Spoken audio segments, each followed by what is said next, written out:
into developing themselves, your destiny begins to respond to you.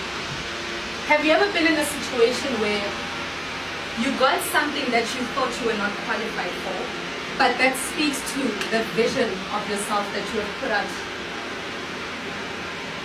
Should I rephrase that? Okay. So if, for instance, with me, before I started being a motivational speaker, I knew that I liked to speak. I knew that I liked to impact. But I knew that it was one of my destinies. But because I started developing myself by reading books and attending seminars, I was a speaker throughout South Africa to say, I see potential and something in you, and I want to take you under my wing. Are you guys getting what I'm saying? So, to get to the place that you think you deserve to be in, the more your destiny will take 2 steps. You guys got it? You're not going to ask me questions like you said about it. You're not going to be like, you're not happy. No? Okay. Alright. Now, I want to actually implore you to start defining yourself. Because people that lack definition of themselves mean that I, as Claudine, can come to you, Mr. Maluleke, and say, do you? And if you can't define yourself, because to define you based on how I see you, and to a boss. You guys understand that? I can tell him that, you know what, I'm sorry. I'm sorry, Dad. But I can confine him and say, you're old. You're an old guy. You can't really do 1, 2, and 3. Because he hasn't put definition into himself. I had to tell him who I thought he was. Because he didn't have a believable story to tell me. And we get that a lot, especially with women, I think, where you're trying to start up a business, you're trying to be, great in, I'll use Misha as an example. She's in a male-dominated industry. She's an engineer. And I would assume that already when you go in there and trying to, but you're young, you're a lady, automatically we're going to start you at entry level. Irrespective of your quality, improve the self-development part that you are trying to do to prove that we are trying to confine you in. You deserve your own definition of who you are in there. You guys are so quiet. I feel like I'm just going to leave. Okay, so with that said, I'd like to share a story about how I started business. And to those people that love me dearly, feel free to take out your tissues in case you want to. I started my business, and this was by default. And this is why I say that your destiny somehow will always track you down, whether you like it or not. Now, when I started my business, I was still working at Sage. I was employed there in the apparel division, and I thought I was doing well until I got paralyzed on the left side of my face for about 3 months. And the doctor said that it was because of, and I'm not lying, guys, right? Yeah, remember? She cried. But anyways, for 3 months, and the doctor said that it was related to stress. Now I'm thinking I'm doing well at work, like stress, I don't feel stressed, like I'm fine, I'm happy, I'm bubbly, I'm all of those great things.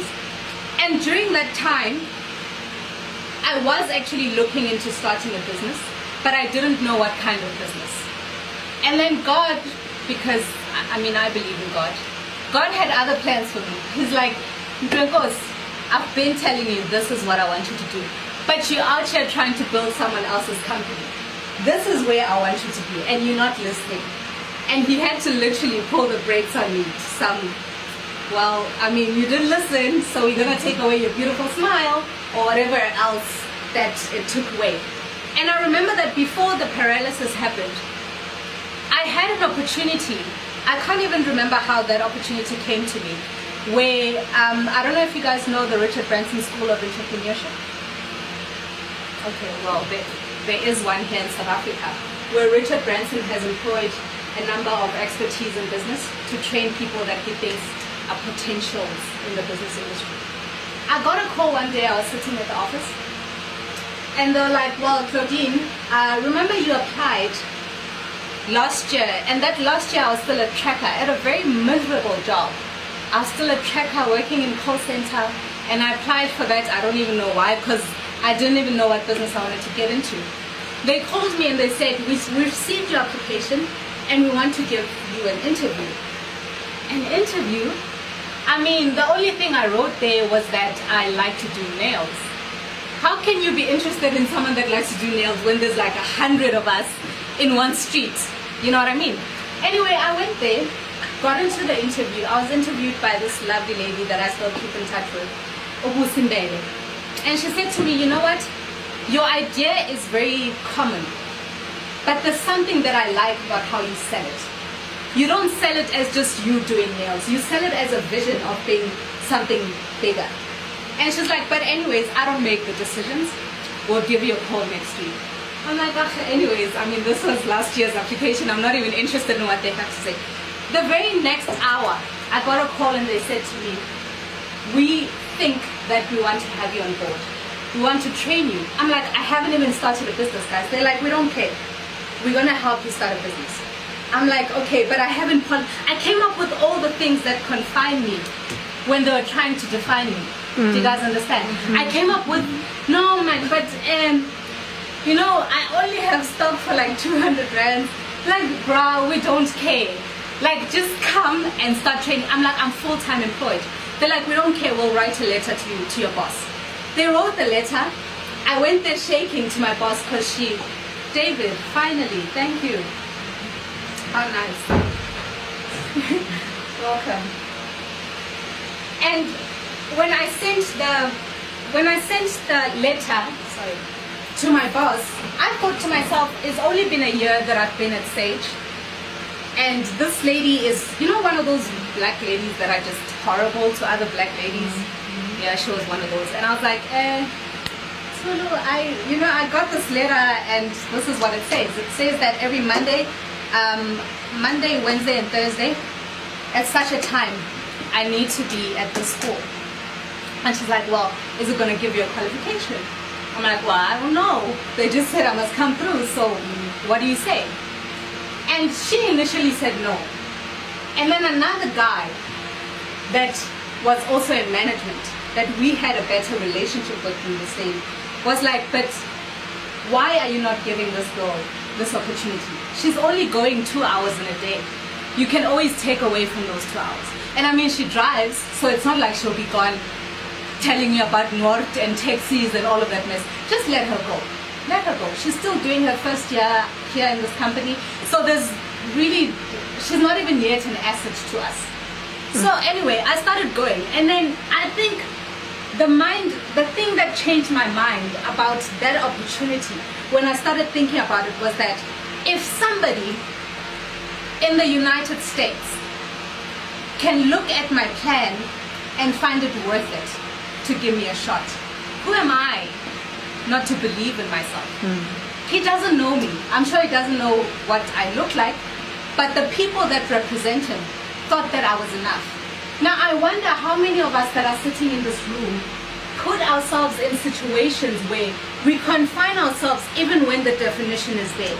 You are being told, Misha, when you are a preacher and you are powerful, but every now and again you're not doing that. I'm not saying that she does that. She's actually quite powerful. But I'm just saying that we confine ourselves into spaces. And that's why, unfortunately, our parents are struggling parents. And I'm sorry to say this. They're struggling parents because they get confined into this thing, Yoguti, I need to first provide for my children. But most cases, the provision that you give your children is the provision of who you are as opposed to what you can give me. If you can show me that you are strong and persistent, well, guess what? They say if you stand on the shoulders of a giant, you are able to see further. So if I see my mother that is, maybe goes through, I don't know, let's just say she starts a business. Chances are, if I'm interested in business, she's the first person that I'd like to learn from, based on her mistakes, based on her failing forward. And if she gives up, every chance that I get where I fail in my business, I'll want to hold back because that's what I learned. I'm not going to think about, oh my gosh, when I was 5, she bought me this nice top, guys. You know, like, I can't even quantify value based on that, right? Okay. To cut the long story short, after I started and I had this paralysis while I was at work, then they had to let me go. Because with payroll, it's quite a demanding job in terms of, it's very quick. Like, things change very quickly. I mean, Uzuma can reshuffle and then the text changes like it doesn't work now and all of those things.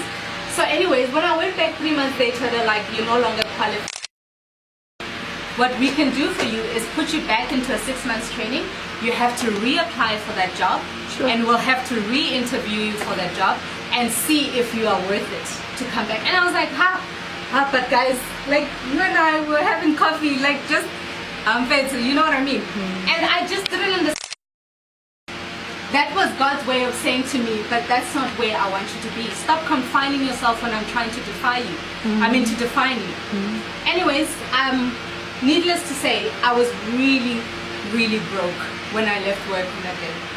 I was really broke. I literally only had 200 rands. My mom knows. And I bought a kit for nails.